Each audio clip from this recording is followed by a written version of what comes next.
Osama bin Laden. ఈ పేరుని వినగానే చాలా మందికి గుర్తొచ్చేది సెప్టెంబర్ 11 అటాక్స్. కానీ ఈ అటాక్స్ చేసిన వ్యక్తి అసలు ఎవరు? పుట్టింది ఎక్కడ? ఎలా ఓ బిలియనేర్ కుటుంబం నుంచి బయటపడి ప్రపంచానికి భయంగా మారాడు? ఈ 10 నిమిషాల్లో మనం ఒసామా బిన్ లాడెన్ జీవితం మొత్తాన్ని సింపుల్‌గా తెలుసుకుందాం.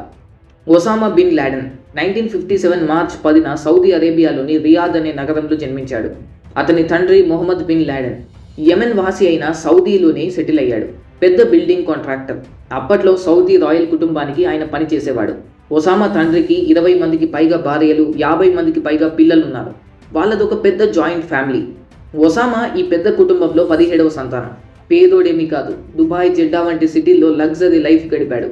కానీ చిన్నప్పటి నుంచి ధార్మికంగా ఉండేవాడు. ఒసామా జెడ్డాలో ఉన్న కింగ్ అబ్దుల్ అజీజ్ యూనివర్సిటీలో బిజినెస్ అడ్మినిస్ట్రేషన్ చదువుకున్నాడు. ఇంతలోనే అక్కడ కొన్ని రాడికల్ మతవాదులు, ఉగ్రవాద ఆలోచనలు కలిగిన మౌలవీల ప్రభావం ఒసామా మీద పడింది. ఒసామా అప్పటి నుంచే జిహాద్ గురించి సీరియస్గా ఆలోచించడం మొదలుపెట్టాడు. అప్పట్లో యుఎస్ఎస్ఆర్ అంటే సోవియట్ యూనియన్ ఆఫ్ఘనిస్తాన్పై దాడి చేసింది.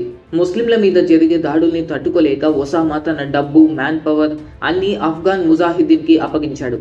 ఒసామా డైరెక్ట్గా యుద్ధంలో పార్టిసిపేట్ చేయకపోయినా పైనుండి రిసోర్సెస్, ట్రైనింగ్ క్యాంప్స్, ఆయుధాలు, డబ్బు అందించేవాడు.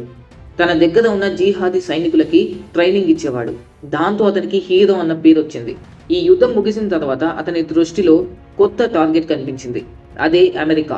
ఒకేసారి మతాన్ని కాపాడాలన్న పేరుతో అమెరికా మీద తన మనసులో ద్వేషం పెరిగిపోయింది. 1988లో అతను ఆల్ ఖైదా అనే ఉగ్రవాద సంస్థను స్టార్ట్ చేశాడు. ఇది ఒక పెద్ద నెట్వర్క్.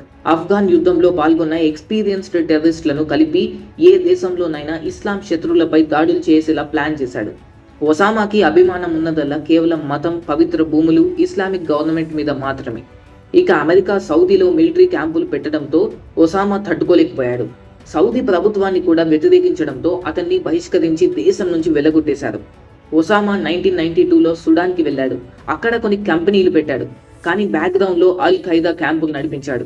ఇక్కడి నుంచి అమెరికా ఎంబసీ పైన దాడులు మొదలయ్యాయి. ఎంబసీ అంటే ఇది అమెరికన్ గవర్నమెంట్కి సంబంధించిన ఒక ఆర్గనైజేషన్.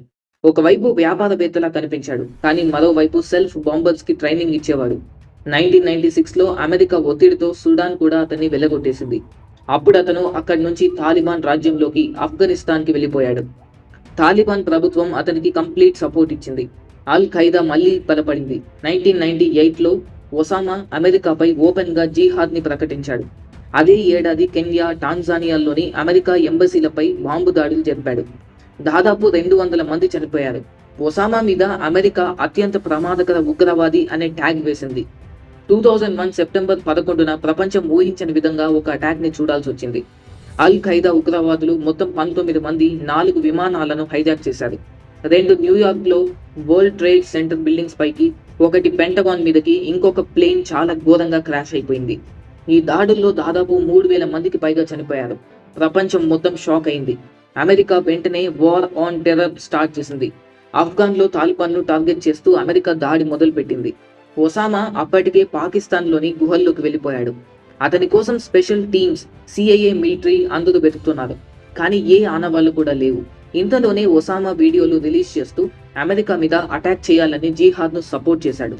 టెలికమ్యూనికేషన్స్ అండ్ ఇంటెలిజెన్స్ ఆధారంగా 2011లో సిఐఏకి ఒక ఇంటి మీద అనుమానం వచ్చింది. పాకిస్తాన్లో అబోటాబాద్ అనే నగరంలోకి స్పెషల్ నేవీ సీల్ టీం వెళ్ళింది.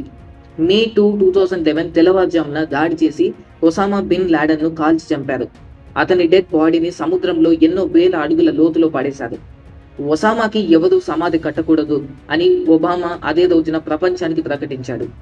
ఒసామా చనిపోయాడు, కానీ అతని ఆలోచనలు, అల్ ఖైదా వంటి సంస్థలు ఇంకా బతికే ఉన్నాయి.